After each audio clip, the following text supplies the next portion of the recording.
టమాటా curry prepare చేసుకోవడం చాలా easy అండి.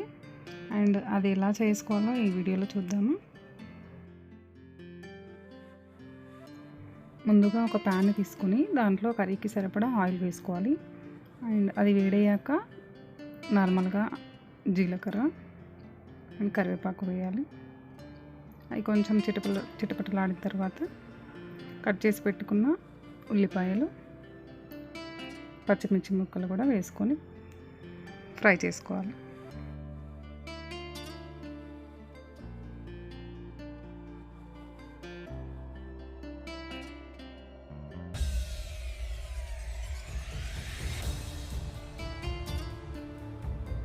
ఇవి ఫ్రై అయిన తర్వాత అల్లం వెల్లుల్లి పేస్ట్ కూడా యాడ్ చేసుకొని అది కూడా కొంచెం ఫ్రై చేసుకోవాలి.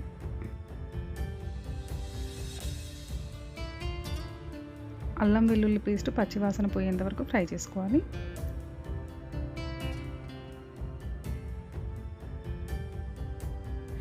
ఆ తర్వాత చిటికెడు పసుపు వేసి బాగా కలుపుకోవాలి.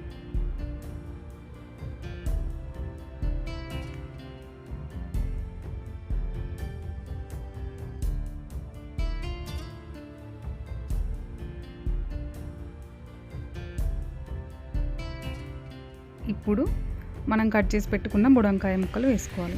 ఈ బుడంకాయలు ఏంటంటే కొంచెం చిన్న సైజువి దొరుకుతాయి, మీడియం సైజు, పెద్ద సైజు కూడా దొరుకుతాయండి. ఇవి ఏంటంటే పొడవుగా కట్ చేసుకుంటే బాగుంటుంది మనకి.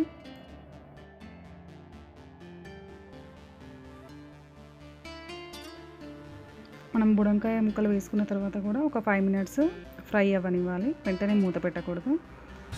ఇది ఆయిల్లో మొత్తం ఫ్రై అయిన తర్వాతనే ఒక మూత పెట్టుకొని ఒక 10 మినిట్స్ ఉడికించుకుంటే సరిపోతుంది.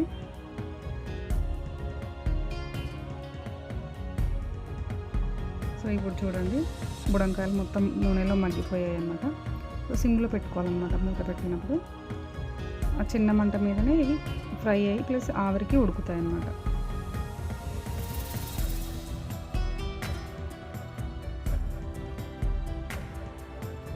సో ఇప్పుడు మనం కట్ చేసి పెట్టుకున్న టమాటా ముక్కలు కూడా యాడ్ చేసుకోవాలి. ఇవేంటంటే క్వాంటిటీ 1/2 కేజీ బుడంకాయలకి 1/4 కేజీ టమాటా వేసుకోవాలండి. అలా అయితేనే బాగుంటుంది. మరీ ఎక్కువ వేయకూడదు, తక్కువగా వేయకూడదు. టమాటాలు వేసుకున్న తర్వాత మన కర్రీకి సరిపడా ఉప్పు, కారం కూడా యాడ్ చేసుకొని టమాటా ముక్కల్ని ఉడకనివ్వాలి బాగా. ఇది మనం ఏంటంటే మధ్యలో ఎందుకు వేసామంటే ఆల్రెడీ బుడంకాయ ముక్కలు ఫ్రై అయిపోయాయి, అంటే నూనెలో మగ్గాయి. అందుకని చెప్పి మధ్యలో వేసుకున్నాము. సో మళ్ళీ ఒక మూత పెట్టి 5 నిమిషాలు ఉడికించిన తర్వాత ఇలా మొత్తం ఉడుకుతుంది. సో బాగా కలుపుకోవాలి.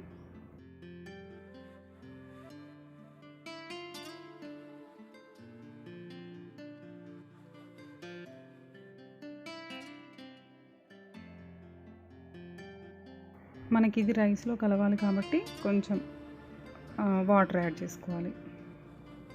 వాటర్ యాడ్ చేసుకున్న తర్వాత కూడా ఒక 5 మినిట్స్ సిమ్లో పెట్టి ఉడికించుకుంటే సరిపోతుంది. రెడీ అయ్యిందంటే ఎక్కువ కర్రీ.